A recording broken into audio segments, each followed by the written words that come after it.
यह चीज़ सुनिए इसमें कि एक कृष्ण भगवान जब जन्म लिया था तो जन्म लिया कहीं, रहा कहीं।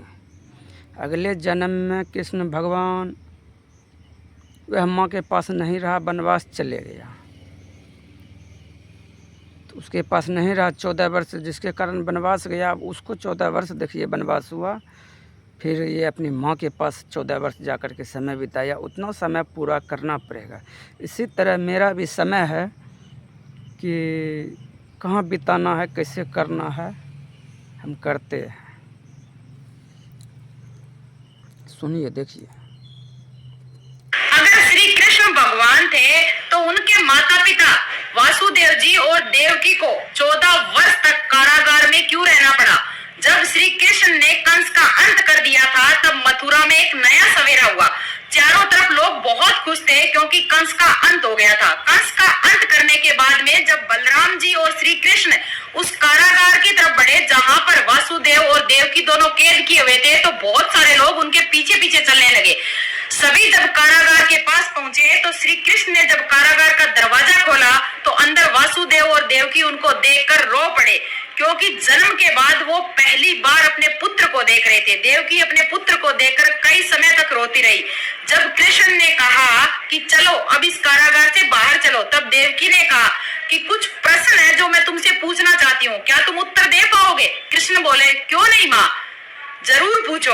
देवकी ने पूछा, लोग तुम्हें भगवान कहते हैं, तुम्हारी दिव्य शक्तियों का वर्णन करते हैं, तुम्हारे चमत्कारों की बात करते हैं, फिर तुमने अपने माता पिता को इतने वर्षों तक मुक्त क्यों नहीं कराया?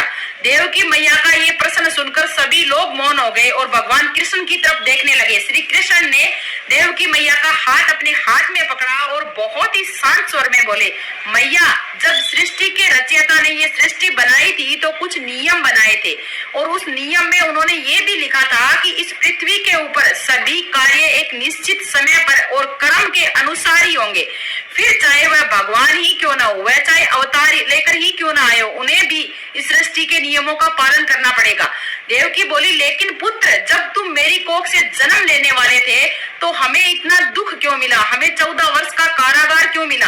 भगवान कृष्ण बोले, मैया, कर्म किसी का पीछा नहीं छोड़ते, चाहे वह कितने भी महान क्यों ना हो, वह चाहे स्वयं भगवान ही क्यों ना हो, चाहे कोई भी क्यों ना हो। मनुष्य, जीव, प्राणी सभी अपने कर्मों को जरूर भुगतते हैं, बस नाम बदल जाता है, जन्म बदल जाता है, लेकिन कर्म नहीं बदलते। कर्म हमेशा मनुष्य के पीछे पीछे चलते रहते हैं। देवकी बोली, पुत्र, मैं कुछ समझी नहीं, तुम क्या कहना चाहते हो? श्री कृष्ण बोले, मैया, जब मैंने राम का अवतार लिया था तभी भी आप मेरी माँ थी, तब आप महारानी कैकेयी थी और वासुदेव जी राजा दशरथ थे। मैंने राम के रूप में जन्म लिया, परंतु आपके एक निर्णय के कारण मुझे 14 वर्ष का वनवास मिला। धर्म की स्थापना के लिए मैंने खुशी खुशी उस 14 वर्ष के वनवास को स्वीकार कर लिया। मेरे मन में आपके लिए कोई क्रोध कुछ नहीं आया, परंतु कर्म ने आपका पीछा नहीं छोड़ा, वो अपना काम सृष्टि के नियमों के अनुसार ही करता रहा। ये सुनकर देवकी बड़ी ही दुखी हुई। उसने बोला, तो क्या हमारा जो ये कारागार था उसी पूर्व जन्म के कर्मों का परिणाम था? श्री कृष्ण बोले, मैया, कर्म हमेशा दंड देने के लिए नहीं आते, वो आत्मा की यात्रा का भाग होते हैं जो पिछले जन्म में पूर्ण नहीं होता है, वो इस जन्म में आकर पूर्ण होगा। जो इस जन्म में पूर्ण नहीं होगा वो हमारे अगले जन्म में पूर्ण होगा। देवकी ने पूछा कि कृष्ण, अगर मैं पिछले जन्म में कैकेयी थी तो इस जन्म में देवकी बनी हो, तो जो पिछले जन्म में कौशल्या थी वो इस जन्म में कौन बनी है? श्री कृष्ण मुस्कुराए और बोले, मैया, पिछले जन्म की कौशल्या इस जन्म में यशोदा बनी है, क्योंकि पिछले जन्म में उन्हें 14 वर्ष अपने पुत्र के साथ में रहने का जो सुख नहीं मिला था वो उन्हें इस जन्म में मिला है। इसीलिए मैंने जन्म तो आपकी कोख से लिया, परंतु जन्म लेते ही मैं आपसे दूर हो गया और 14 वर्ष तक यशोदा मैया के पास रहा। ये सुनकर देवकी रोने लगी। श्री कृष्ण बोले, मैया, मैं चाहता तो मैं आपको बहुत पहले ही मुक्त करा सकता था, परंतु अगर मैं पहले ही आपको मुक्त करवा देता तो ये संसार ये कैसे सीखता कि पूरी सृष्टि एक नियम पर और कर्म पर चलती है और स्वयं भगवान भी उन नियमों का पालन करते हैं, नहीं तोड़ सकते। कहने का मतलब ये है कि ईश्वर की न्याय व्यवस्था को कोई भी नहीं समझ सकता। कई बार हम सोचते हैं कि हमारे कष्टों को भगवान तुरंत दूर करने देना चाहिए, हमें मांगते हैं वो तुरंत दे देना चाहिए, हमारी इच्छा को हाथों हाथ पूरा कर देना चाहिए, लेकिन ऐसा नहीं है। ये सृष्टि कुछ नियमों पर चलती है और व्यक्ति अपने कर्मों पर चलता है। हम जैसे जैसे कर्म करते जाएंगे वैसे वैसा हमारा जीवन बनता जाएगा।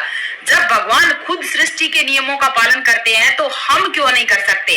तो प्रण कीजिए कि हम अच्छे कर्म करेंगे ताकि हमारा आने वाला जीवन भी अच्छा हो। जय श्री कृष्ण, राधे राधे। देखिए दोस्तों, बर्थडे ये है जब कृष्ण भगवान है, सभी आदमी मानते हैं कि भगवान है, तो भी उसमें जैसा उसको लिखा था वैसा पूरा करना पड़ा, उसी तरह पूरा किया।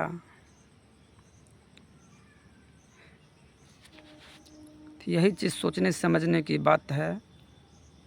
ये ज्ञान की बातें में ज्ञान की बातें करिए, अच्छी बात है। जय श्री राम।